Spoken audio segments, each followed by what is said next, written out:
Hello, ni hao. Welcome to Mandarin Mama Chitchat by Mandarin Together, where two Taiwanese moms, Trista and Yao, share their experiences in raising bilingual children, exploring identity, code switching, and embracing the joys and challenges of bilingual parenting. Come along with us on this exciting journey.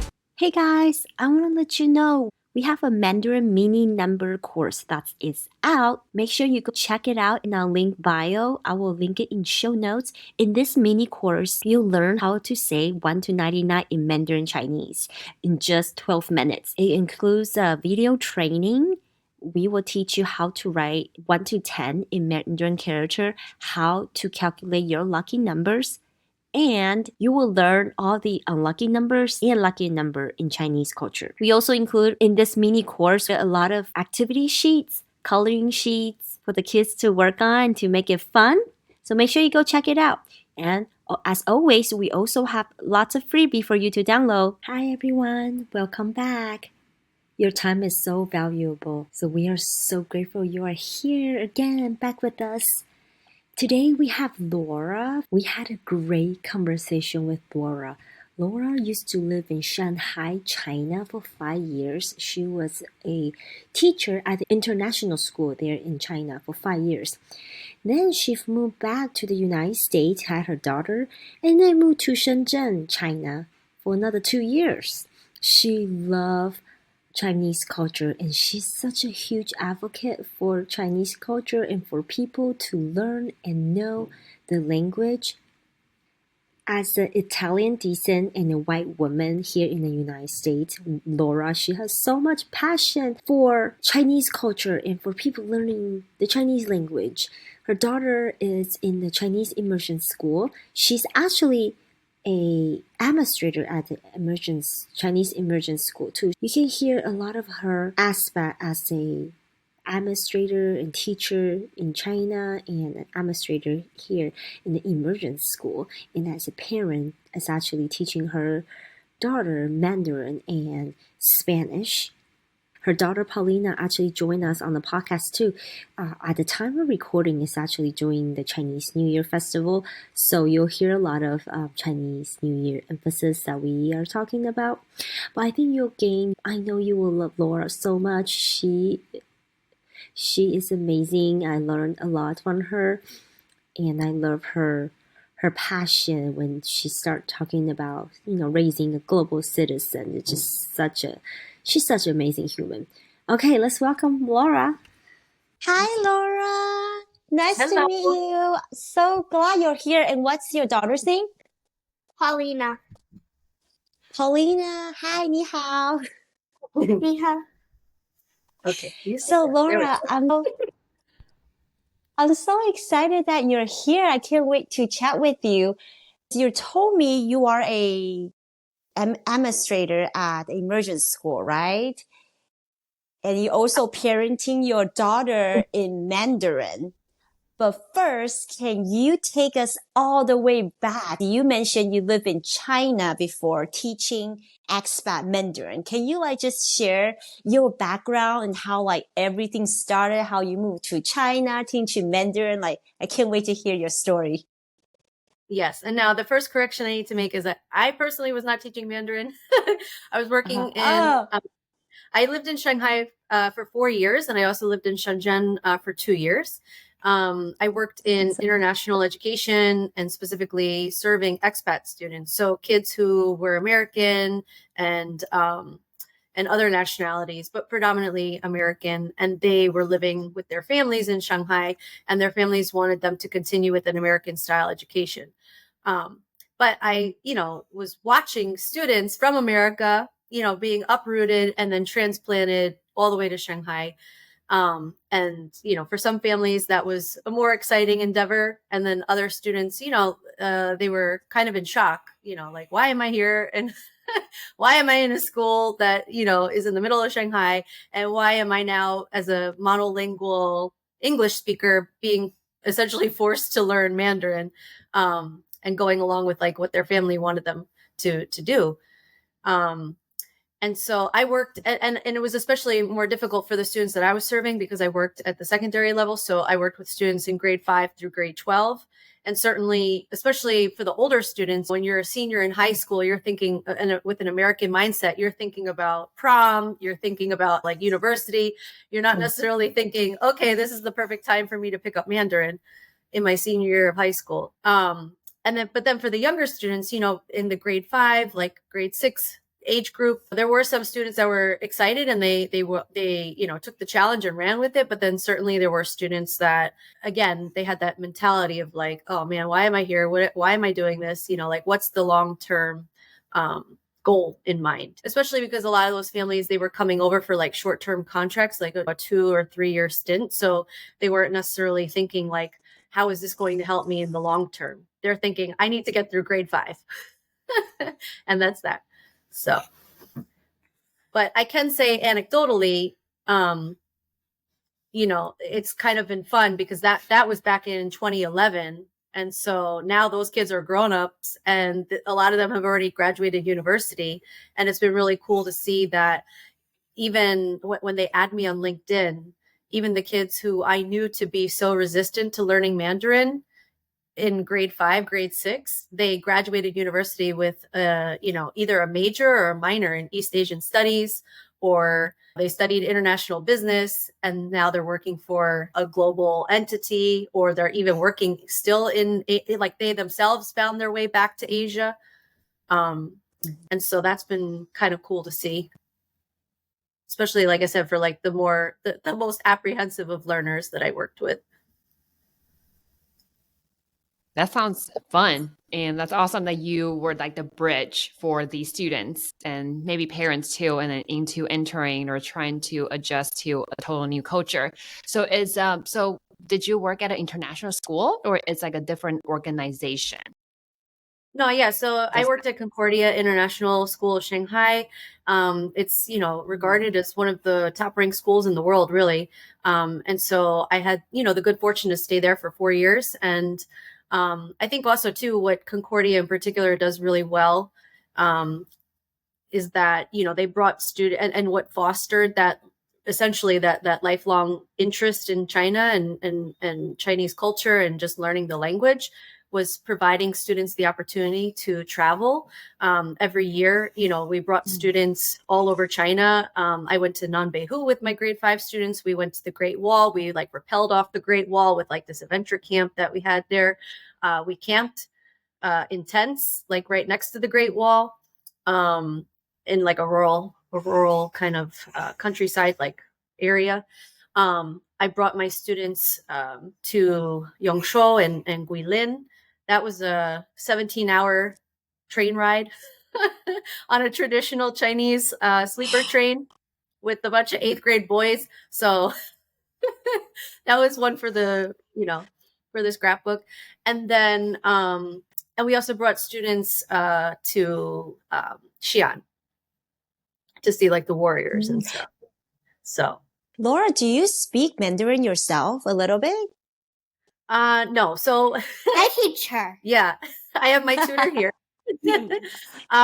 So in Shanghai, because Shanghai is like such a, there's so many expats, and actually in 2011, when I first moved there, it was right off of when they were what was that? I guess the World Tour, or what do they call that?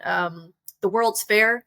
They were the host of that big global event. And so in 2010, the city had kind of been like Englishified, there was just English everywhere. And, but when I went to go live in Shenzhen, I will say like I was able to pick up more Mandarin living in Shenzhen because there's less English presence in Guangdong province, like overall, but specific to Shenzhen, it's a newer city and there's just not as many expats and the expat scene isn't so big. So you have to essentially, there's more Chinese or opportunities to interact with Chinese locals versus Shanghai, where, it's very easy to get sucked into that expat bubble. And then, and then I woke up and I'm like, oh, wow, 4 years later, like I'm not, I didn't really. But I will say what was cool about Shanghai and what I did in Shanghai, I was dancing with the CBA cheerleaders, like for the Chinese Basketball Association. So like with the Shanghai Sharks. And so I have to say, like, just dancing with those girls, like, I only knew, like, 5, 6, 7, 8, 9, 10, because, like, when we were dancing, counting up to 8. But then, when I got to Shenzhen, I was like, okay, good. Now, like, I know I'm growing because now I could count up to 100. I could and I mean, I picked up like, just daily stuff, how to talk in the taxi, how to like order in a restaurant, but not to carry out a big, robust conversation. So Laura, did you grow up with any, like, do you know any like Chinese culture, or if not, like when you went there, is it like pretty shocking, like all the culture shock? Because it's so different, right? Do you go back and visit? So for me, I grew up in Long Island in New York, and where I grew up, it's predominantly like Irish Italian descent, which is what my family history is. There weren't a lot of like I don't really recall growing up with really any Asian classmates. And we certainly didn't have, any working knowledge of like Chinese New Year or anything like, with any cultural references really to Asian culture. And then, which is crazy to say because I grew up, in Long Island, which is right next to New York City, which is, the melting pot and has so many different cultures and stuff. So it's just crazy how within a 10-mile, 20-mile, distance that I had such a different upbringing. When I applied to work internationally, as an educator, there's a lot of recruiting fairs, and so I went to a recruiting fair up in Boston. And when I went to that fair initially, like it's kind of set up like a meat market. All the schools put out their table, and you just go table to table, and they look you up and down, and they say, okay, fine, we'll give you an interview. And I didn't know the first thing about Shanghai. I didn't know the first thing about China. I admittedly, and I am not embarrassed to say, I actually thought Shanghai was in Japan at first. And then I realized, oh wait, to China. And I just remember like a lot of my friends, especially their families, they were like, wait, Laura, you're going to China? Like, why? Like they were very confused. And when I initially signed that first contract with Concordia, that was for a 3-year contract.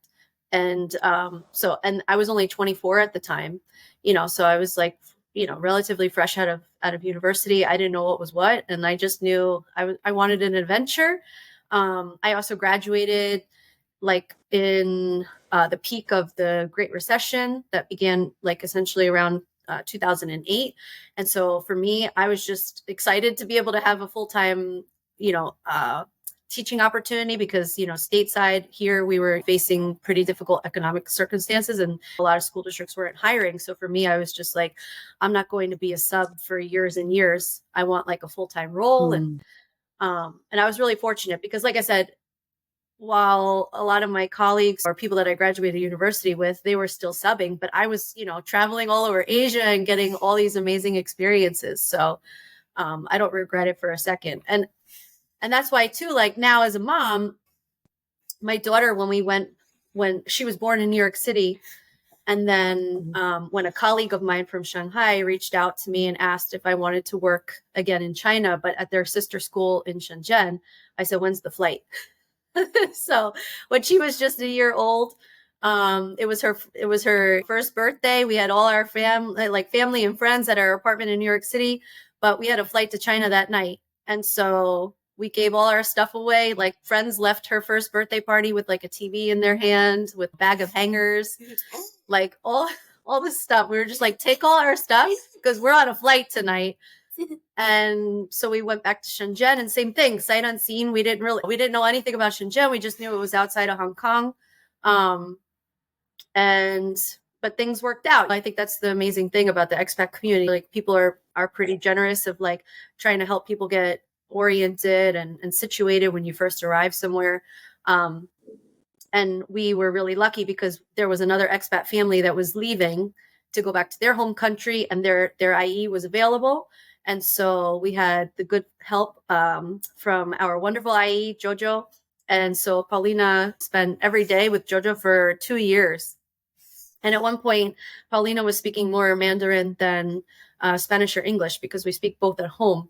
So it was really wild. Like my daughter would be talking to her dad and I in Chinese, and we would be looking at each other like we have no idea what she's saying. So, Oh, and wow. when we came back stateside, we knew that we wanted to continue with the Mandarin and being able to give her that tool, really, that lifelong tool in her toolkit. But in New York City, in order to get Mandarin in the schools, New York City schools, you have to live like within the zone, within the neighborhood where the school is located. So we would have had to move to like downtown Chinatown or like in Flushing in Queens. And it wasn't like necessarily the diversity that we were looking for, because that's pretty much what we were leaving from. If we stayed in China, she would have been like the foreigner with, in a sea of Chinese kids. So what we were really fortunate here in DC. So her school is called Yu Ying. And so in DC, you don't necessarily have to live in a specific neighborhood. And at a macro level as a city, DC, it's the ultimate goal to make sure that students from all neighborhoods, not just particular privileged neighborhoods, but students from all neighborhoods have equal access or equitable access to immersion instruction. And so that's really what I love the most about Yu Ying, that we have Black kids, white kids, Spanish kids, Asian kids, everybody's learning Mandarin. And I think that's like one of the more exciting things that, even if it's not a language that you speak at home, you could still acquire relative fluency and be able to use that tool again in your toolkit as you get older. Well, you must love it so much for you to go back the second time and take your daughter too. That's a wild decision. You must love the culture.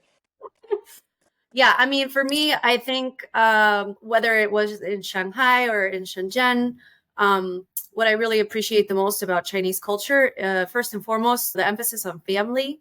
I appreciate that, grandparents are such a pivotal part of a young child's upbringing. But I think it's so beautiful. I think it's so nice to see, grandparents picking their students up from school, like just being active in the classroom, even just being able to have that core part of their family in their day-to-day life.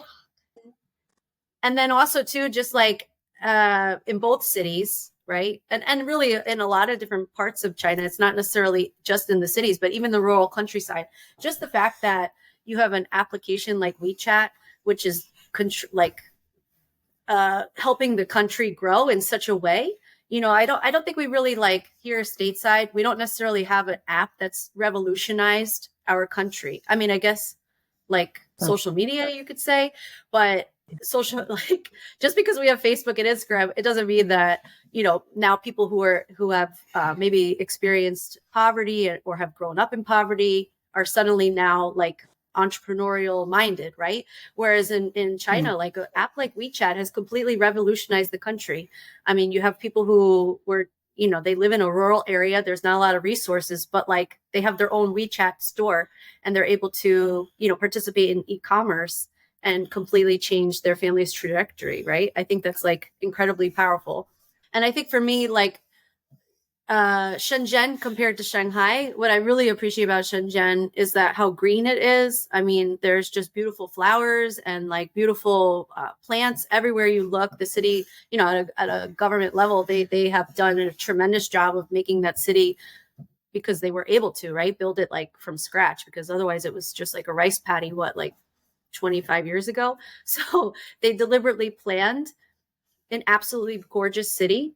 And then, things like the fact that their infrastructure is also green, right? Like their whole city is run off of electric buses, run off of electric taxis, right? Like the government is able to build high-speed rail, to get up to Guangzhou from Hong Kong. That's like a 3-hour drive, or even a 3-hour like traditional metro ride. But now there's a fast train and it's an hour, and so after living, like for me, I mean, if somebody called me on the phone right now and said, "Hey, you want to go back to China?" I would say yes. You'll go back? Oh my gosh. When's the flight? I would ask the same question, because it just feels like you're living in the future, living in Asia versus like, here in stateside, I feel like we get caught up with a lot of bureaucratic obstacles and hurdles that just makes progress super slow. And also to be perfectly blunt, like I'm not a fan of the anti-Asia, anti-China sentiment that's so predominant, I feel, in American media.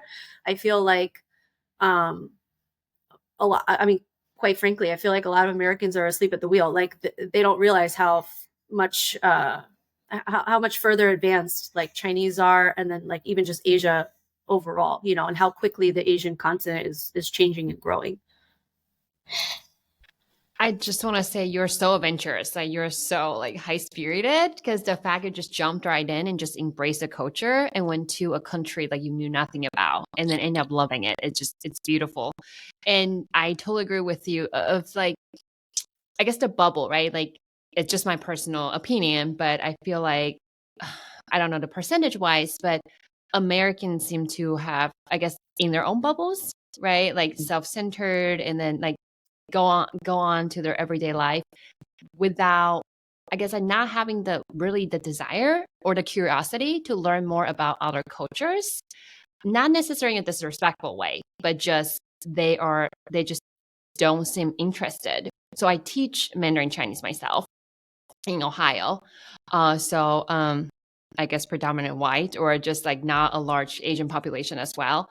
And the biggest, I don't want to say challenge, but the one thing I really want to instill to my students are to get them excited, to get them curious about Chinese culture, Asian culture, or just other cultures. But it's a work in progress. I'm always looking for ways to like excite them, to get them want to learn more and just remain curious. A lot of times they're just like, okay, I'm just here. It's another day, and like they don't see the benefit of it. Not even benefit. They just don't. They have no drive, right? And they don't see how that would like how they will use that in the future. How is that applicable? Even just in a broader like foreign language, world languages in general too. It just English and like a lot like majority are monolinguals, right? Like Americans. And I just love and admire your free spirit. And even you only just had a 1-year-old and you hop on the plane. I don't think I'll be able to do the same. Yeah. Yeah, no, and I think to that point too, like, you know, when we and quite frankly, because you know, I've served in administrative roles for the past 6 years, and I think, and I've always supervised world language, or and then I was like leading a Spanish immersion school here in DC, and it's a similar vein of like, you know, there's people that, especially like specific to DC, so we work with a lottery system. And so it's kind of crazy that like your child's outcome is contingent upon your success in the lottery, right? And that's something that we're trying to change in my work with PAVE, which is a parent advocacy group here in DC. But the idea that language is for all, being multicultural is for all, right? And actually, I feel as though, and speaking as a white woman, I think I do have a greater responsibility to proactively learn about other cultures so that I am well informed. So when I go into a diverse space, I know how to, you know, handle myself. When I am confronted with people during, like right now is peak Chinese New Year time, right? Like it actually makes me really sad to see that we place so much emphasis on Santa Claus and Christmas and the whole thing. But like right now, I mean, little by little, I'm noticing that more vendors are offering Chinese New Year branded packaging or things, but at the same time, it also makes me sad that it shouldn't just be like a cash grab, right? Like a vendor's just, it's not like in a performative way that like XYZ company is just now suddenly offering their branded materials just because they want to get on that gravy train, sort of, you know, sort of speak that. Right, that they just like, oh yeah, so we know that Chinese, like they'll buy this if we offer it, but it should be like a genuine no, like this is a really important time of year for Chinese families, for Asian families, and we as a company, we wholeheartedly and genuinely believe in diversity, and we want to recognize the multicultural nature of the United States, and we want to recognize that there is a significant population of Asian American Pacific Islanders that would greatly appreciate some recognition, right? And that extends all the way down to children's books, right? It extends down to, I mean, I'll tell you really quickly, I know my following this dying to say something really quick. I mean, even the fact that it made me really sad in Hong Kong Disney, okay, we used to have a family pass. We were really big on crossing into Hong Kong to bring Paulina Little Pao to Hong Kong Disney. But in the entire park of Hong Kong Disney, there wasn't one doll, there wasn't one sticker, there wasn't one little doodad with Mulan on it, you know? And for me, I said, this is outrageous. Like, we are in Asia. Like, where is Mulan? I would like some, you know, I was like angry on behalf of like Asian families. I'm like, there's no reason why we need so much, you know, Sleeping Beauty or Little Mermaid or, you know, Belle. No, like, where is Mulan? I just want to say this because it's funny. When my daughter was little, I used to force her to like Mulan. Who's your favorite princess? She'll like sing. No. We like Mulan, okay? Mulan. She's like, Mom, why do you force me to like Mulan? But Paulina, you know Miss Trista? She's a teacher. She's a Mandarin teacher, so she can quiz you. She can talk to you. Go ahead.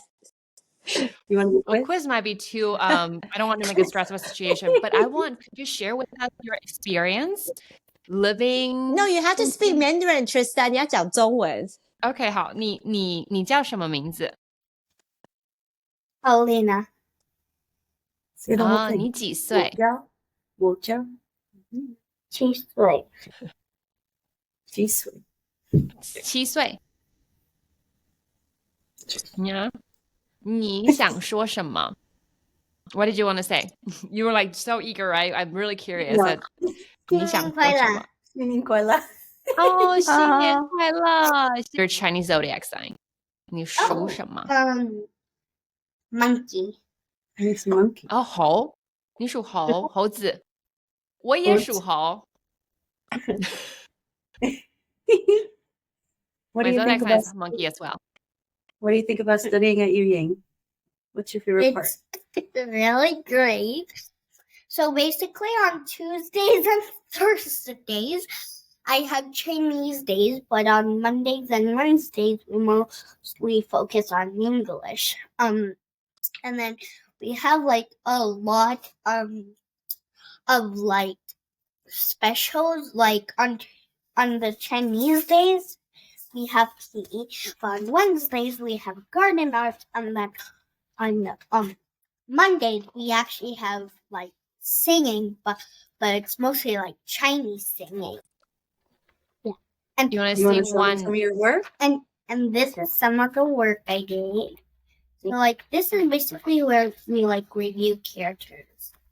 Like Characters. What's that? Show. Show. And like here you have to write a sentence, and here you have to draw a picture along with the sentence, and then here you practice the characters. 是. Oh, I see it. 是. Ooh, nice handwriting. Yeah, it's really nice. 很好。 Sure. Oh. Yeah, it's really fun, and we are learning Pinyin right now. So like we're like writing Pinyin over our characters. Like we have like another little book that we do along this book. We have like characters of the day. So it's shifts. We would do this, then we would also do things like 吃. Like 吃饭. yeah. Oh, yeah. And then we would do like a little book that we would have to write. Can you think of any characters with CH? And then we would write all the characters we thought of with CH. And then which Fascinating. one has the little thingy, the little line above the pinyin? The tones. The tone, yeah. The little So you're thing. 7 years old, right? So you're a first, And second grade? How old are you, Paul? Kevin! 7. In what grade? Second. Second. Yeah. Okay. Oh, wow. That's fascinating for a second grader, for sure. A 7-year-old. So Wow. When did you start? in kindergarten. You It's say really you learn a Mandarin song. Do you know how to sing any Mandarin song? yeah. This is one for Chinese New Year. You want to guys- sing one? The one for Chinese New Year that we performed is a Chinese New Year song. Go ahead. 过新年真热闹，帮你放鞭炮，大红包压岁钱，猜猜有多少 ？There's like a little rhyme at the end. It's like 过新年迎新春，快乐大团圆 or something like that. 欢欢喜喜过大年 and then there's a gong at the end. But you did a great job. No, but that's awesome. Wow. But and for me, That's it makes me like almost tear up because again, like I compared to my upbringing, again, in like a diverse area or what is known as a diverse area. I mean, again, like going from not knowing one single thing about Asia and like Chinese culture to having a kiddo who's, in a Chinese immersion school, it's just, night and day. And on days when, she's hesitant to go to school because she said, it's this year they transitioned from having a little bit of English, a little bit of Chinese, a little bit of English, a little bit of Chinese. A full day of Chinese and a full day of English. Yeah, so Chinese days, sometimes it's more challenging to get the motivation to go because she knows that it's more difficult, Yeah, I learned my schedule by now.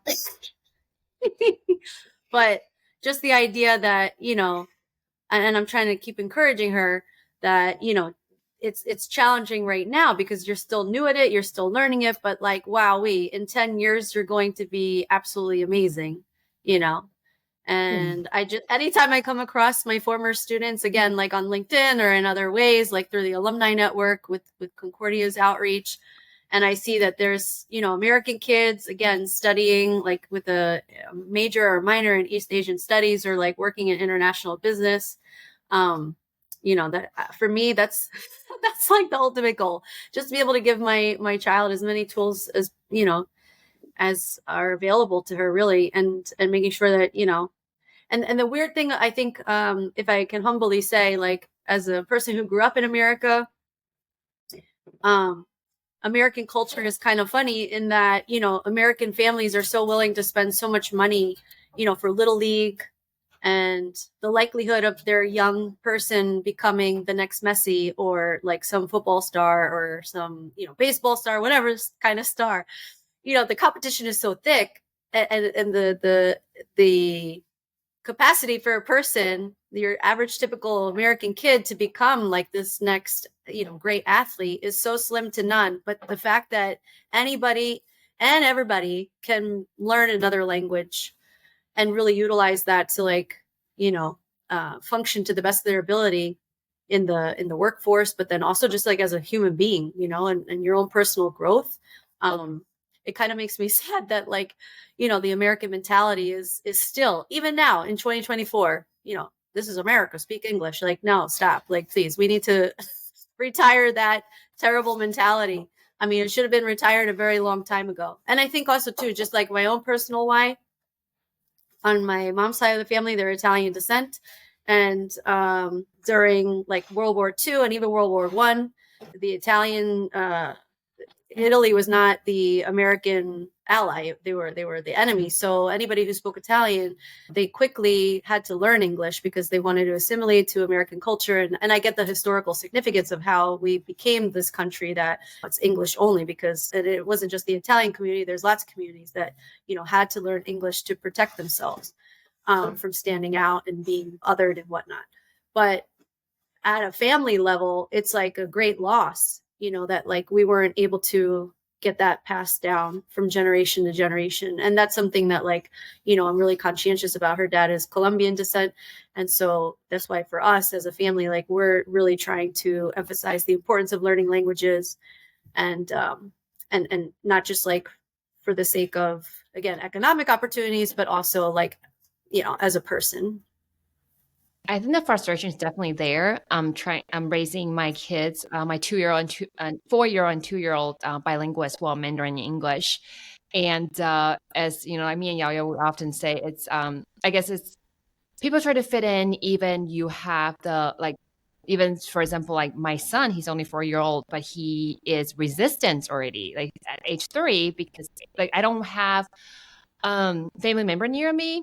Like here in the US, it's just me and my husband doesn't speak, he's from America and he doesn't speak Mandarin. And so like everybody speaks English around him.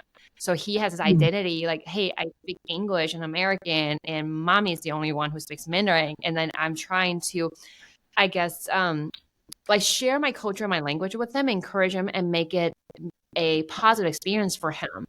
And as frustrated as I am, but I see light at the end of the tunnel for people like you, right? Like you're like strong advocate, or like me, when I met Yao Yao, there are a lot of people who are advocates for different languages and then being cultural competent. And so I'm trying to like be positive and think there is, I mean, yes, the whole society, I think the mentality is still like, English, and we're in the US, like, and then I think when I was in elementary school in Taiwan, we learned this analogy. I don't know if it's still applicable, but we learned like, in Canada, it is fruit salad, while in America, it's melting pot. Like for melting pot, is like when people come in here, you melt and you become one. So you lose individuality.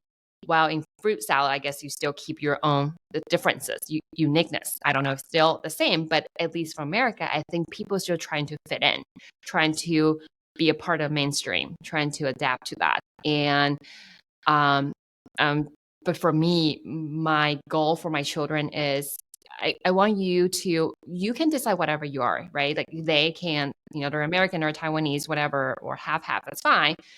But I want them to have a positive connection to not trying to avoid, right, or deny, because I definitely see that happening as well, right, for children or third culture kid trying or denying or lost or confused in terms of their identity, or like embarrassed, right? Or like embarrassed. Yeah. And I will say, I think that's like definitely an area for growth in American schooling. I mean, I've been an administrator and a teacher in public settings, private settings, international settings, domestic settings, and I've led and worked with kids from pre-K 3 all the way up through grade 12. And this is a significant issue. And I don't, if you're a monolingual American who's never left their country, much less their state or even their local town, or like maybe you go to like like Cancun or something for a week and you never leave the resort. Like, I mean, this is and we're in a political setting right now where we have elected officials actively preventing kids from accessing books that represent viewpoints that are not shared in the mainstream, right? Or like we're just in such an anti-intellectual climate right now, and it's really actually, I mean, for me, it's scary, and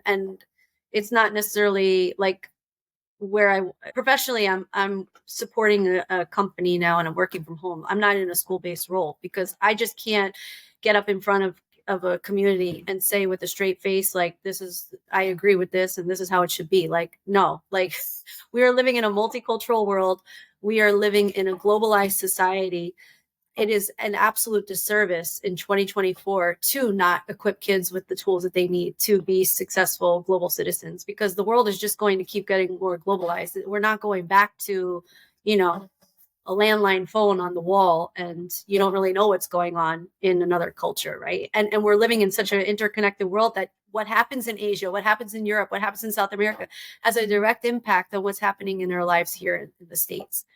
And if it's not affecting your life directly in the States, like that also speaks a different narrative too, right? Like that's privilege, that you can just put on your blinders and your earphones and you don't have to pay mind to what's happening in XYZ place. So I think for me, like what attracted me to Mama Mandarin or Mandarin Mama Studio, the fact that you guys are working to first and foremost create resources for families, because we've been at this now for 7 years and it's been really difficult to find resources as a native English speaker, but to support my daughter, like learning Mandarin. I mean, even when we lived in Shenzhen with her, I would go to like Carrefour and I would buy like in their, I mean, kudos to China, because that's another thing I love about Chinese society. They have so much access to books and education, and they're so focused on education. And so in Carrefour or in Walmart, they have this massive book section. But it's funny, like Disney kind of has a dominance on like the English market. So you could get, like, we have a Lion King book that has English on one side, but then Mandarin on the other. And we have like, what else do we have? Was it Frozen? Yeah. Yeah, the Frozen book. So that, like, randoms, but it's at the same time though, like, I love that it's available. And even for Chinese kids learning English, it's great that it's available, but like, it's not necessarily functional language, right? Like knowing how to say snowflake or like a hyena in Lion King, it's not necessarily going to help an English speaker master Mandarin or a Mandarin speaker master English, So I think the resources that hopefully continue to become available are more like about functional language use, right? And not necessarily just like everything get translated. And it's even the same like for trying to find Spanish resources. I mean, so I lived in Spain before I lived in China as well.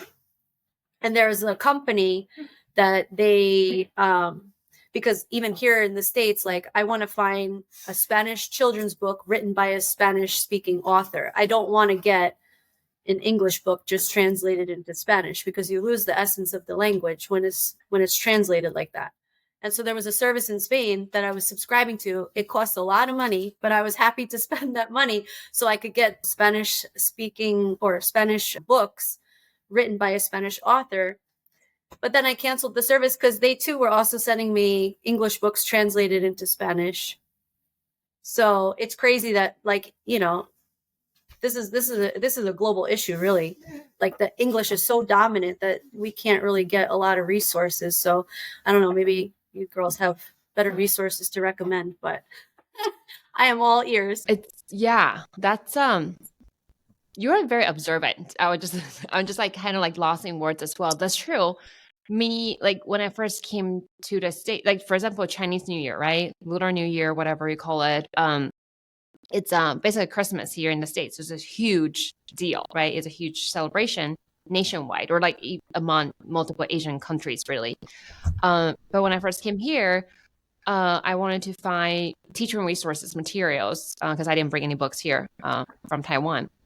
It was surprising, a shock to me too, that it was hard to find a credible resource. There's so many books out there, but when I read the stories, there's so many different versions, and I don't even know where they came from, because that's not how I was raised. But maybe I was just ignorant that maybe there are multiple versions of Chinese New Year that I didn't know, but I was also just confused. Yeah, so you're right. Yeah, or just a lot of Chinese books here I can find is really the translations, right? Like from like Disney stories or like American, like fairy tales, and then translated to language, which the language is there, yes, but there's really no cultural value in that, right? So, I mean, if there's like, I almost would like, I don't know, are there a lot of Chinese legendary stories being translated in English? So I guess the language part is not there, not Mandarin, but at least the cultural value is there. Like, I wonder if there are resources like that, which I'm curious. I would like to dig in and find out too. Yeah.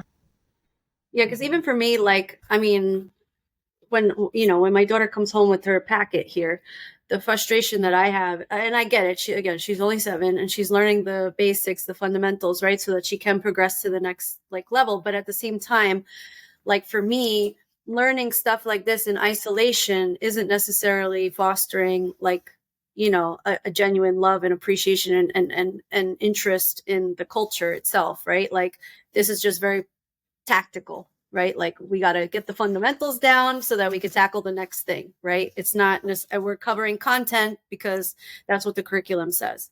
It's not necessarily, and this school is a PYP school, right? So they're supposed to be learning by inquiry. This is supposed to be the IB model that's supposed to, be really fostering interesting, or interest in the target language and also the target culture. But I mean, these are things that we bought. So here's my girl Mulan. So kudos to Scholastic. That's Scholastic. We got this one through them. We have this little book, The Lunar New Year. We have, this is one of Pau's favorites, Alex Good Fortune. But again, it's all in English. But these give like the background, the importance of Lunar New Year, right? Yeah, because like in this book, it shows like all the traditions. For example, sweeping. Yeah, you got to sweep to Sweeping. get out the bad luck and bring in the good luck, right? And there's actually, I like this book too because there are. Because like this. There's Pinyin in the back. Yeah, and then there's also like the legend The Zodiac. of Zodiac. That's what I like about this because there's like other animals. And we got this one from Nat Geo. And this one, I'm not sure where we got this one from. I think this one actually was Barnes and Noble. So I noticed Barnes and Noble, they're doing a much better job of diversifying, the books that they offer. And kudos to them because they're actually selling books written by, native Mandarin speakers. Have you read any of these books at school? No, you see? But I think for me, I think that's what and I could say this as an administrator, I could say it as an educator, I could say it as a parent. That's like the harmony we need to strike in the school setting, right? Like it can't just be, here's a worksheet, like get at it, versus having a functional knowledge of the culture and like what it means for them in like whether they are living in Ohio or they're living in Washington, D.C. Like now that you're equipped with this knowledge, what do you do with it, right? Like, how are you going to contribute to the prosperity of Asian community, like here in the States, or how does this affect your life, like down the road when you go to apply for school or you go to apply for an internship? Like, do you feel prepared to be able to get on a plane and just and just like get at it, right? And do an internship in Shanghai. I know, it's amazing. And that's what Trista and I talked about too. Like we want to create we want to create a course that just, because we feel like there are a lot of language learning online resources or like online classes, online course, but we feel like the culture side is very important too, and not just doing worksheet after worksheet, but how about we know the little story behind Chinese New Year, for example, or how do you sing a little rhyme with have fun with your little toddler in Mandarin, or the value, the traditional value, the family value, like we talk about in Chinese culture, like all that is also very important to know and learn.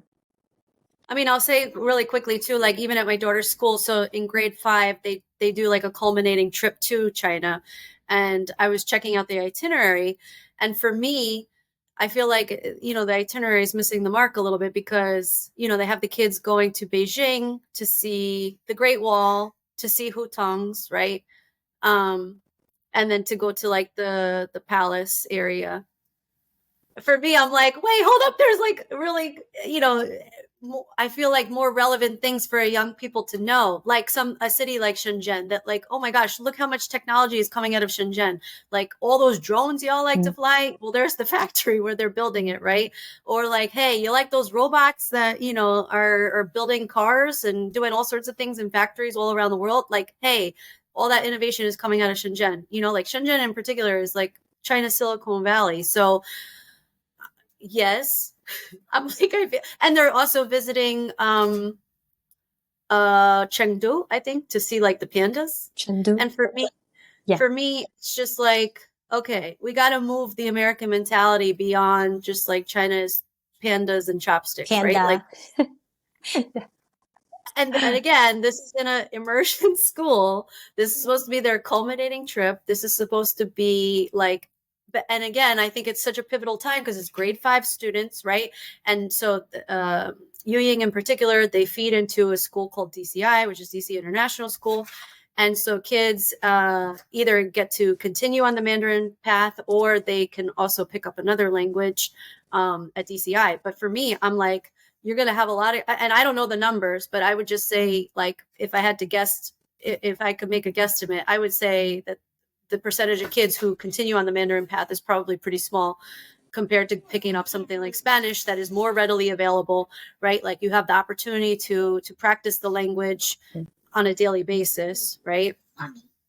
Yeah. But if you're not planting that seed at grade 5 that like China is amazing, there's so much opportunity in China, especially like being an American, you know, who can pick up their life and go there for a few years, right? Whether it to be to work or study, or a few months even. Yeah.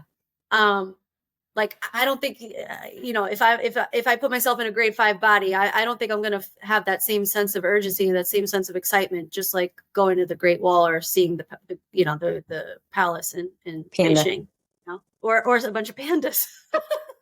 Like, I don't know. So now I know what's coming down the pipe because, you know, she's only in grade 2. So for me, I'm like, okay, I got to plant the seed in the next 3 years that like there's other exciting things that we could be checking out when we take this grand culminating trip. And I will say, like, that's, again, something that I'm a little regretful for, that we're not in China, because in an international setting, she would be getting to travel to all different points of China, you know, for multiple years, not just like this one hit wonder of like, you know. But at the same time, too, again, like the reality is, how many other 5th graders get to go to China, right? Or even have China on the radar. So I guess I should be appreciative for that. But even a city like Kunming, right? Like Kunming is, I think, a really good example, too, of like a smaller Chinese city, but it has like interesting historical sites. They have like the stone forest. You could see traditional things like people doing Tai Chi in the park, doing like the water calligraphy and stuff. But it's also a relatively nomad friendly city for like expats, right? That people can teach English there, or they can do internships there for like some of the companies that are coming up in that area of China. So, or even Harbin, you know, I said, how many Americans know about Harbin and the ice festival and how amazing Harbin is, right? How very cold, but very amazing. Things like that, I feel like we collectively, I hope to see in the, you know, in the coming years, that like the American mindset is interested in China, and also just like readily familiar with everything that China has to offer. But, you know, and I will say, like, at least internationally, something that's been drilled into my head in all the schools that I've worked in, the idea, the overarching idea is to move kids beyond just the 4 F's, right? Food, flag, festivals, and fashion. Like, but moving beyond just that superficial understanding of a culture, but really that deep, like, and I'm sure, Trista, like as an educator, you've seen the iceberg analogy, moving people beyond the superficial, what you could see about a culture, about somebody from a background that's not your own, but rather that deeper understanding of like, how do they resolve conflict? How do they communicate? What are their norms around displaying affection? What are their norms around family? Things like that you wouldn't necessarily see at face value.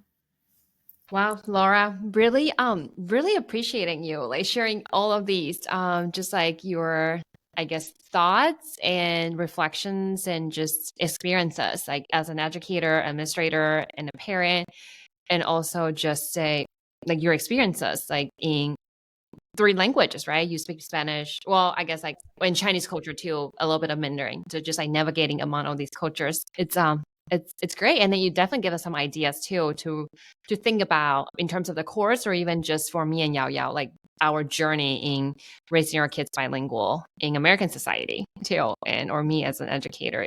I wholeheartedly agree what you said, because it's daunting, but I guess we can hopefully make a difference or make it better.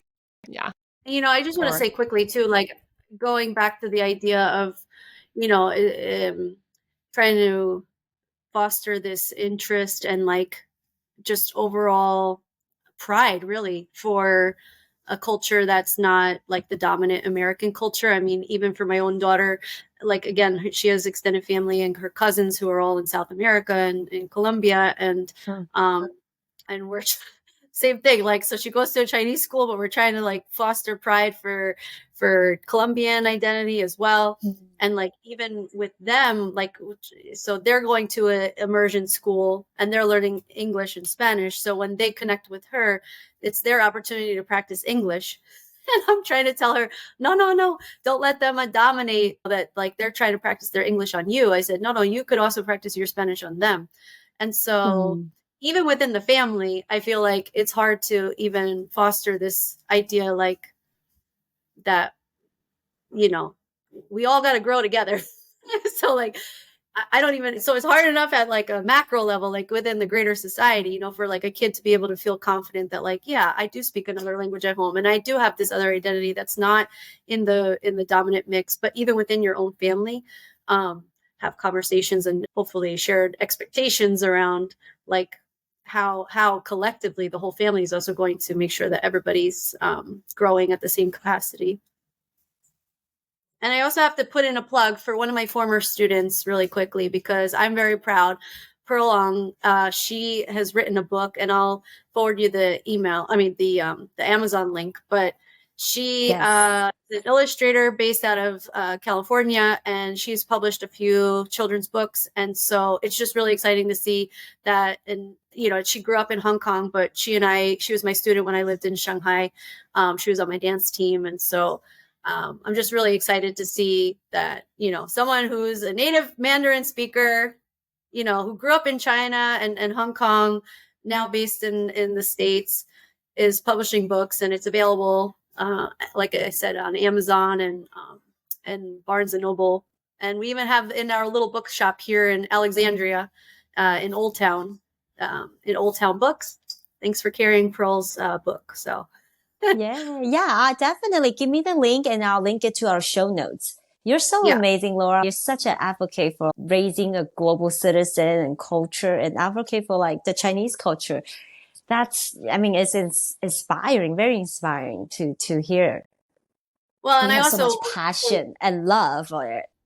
Yeah, no, and I will also say, when I brought her book to my own daughter's classroom, and I was reading the book to her classmates as their mystery reader, for me, I was just so excited to be able to tell kids, like, look where your interest in your studies in Mandarin can ultimately lead you. You too could also be a published author, and to hold that physical book in the hand. Like, I didn't write the book, but I was just jazzed up that this student that made it happen. You can do, you can do it too. Anybody can do it too if they keep going. Yeah. Thank you so much for coming on. My pleasure. And thanks so much for creating space. And I'm just really excited to see where Mandarin Mama goes. And I am here in the corner, however I can help support. Yes, please keep in touch for sure, because it is a journey, and I know it's not going to be overnight, but just have to. For us as a heritage speaker, we want our kids and my kids and Trista's kids, like secondary generation, that we really want them to know our culture. We want them to love it, because we do see a lot of friends and people at our age that kind of lost that language, and just really sad to see in the culture. Some people might be denying it, or they feel like it's embarrassing. They kind of melted in the American culture. And we hope that our children and many other children, like heritage or not, that to really be curious and love the culture. Yeah. Really. Yeah. I mean, I always attribute like language learning. You see the world in a rainbow of colors versus like this monochromatic, black and white, binary. Like, no, there's not much in life binary like that. It's either like right or left, black or white. No, it's a much more beautiful existence to be able to see in color and speak in color. You know, it's fun. Yeah, it's more fun, more colorful. You're right. Thank you for what you're doing. We'll keep in touch. All right. Have a great day. You too. Bye. Bye, Paulina. 再见. Hey, I hope you enjoyed today's episode. Thank you for listening. We have so many amazing guests that are coming on in the future episode. Make sure you subscribe so you don't miss a thing. Also, make sure you check out show notes. I will link the information in the show notes. Also, check out our freebie. And our number course will also be in the show notes. If you want to support us, make sure you leave a review. We would love to hear your feedback. Your support and love will keep us going and bring more guests and more amazing episodes to share to the world. Thank you for now. Bye-bye.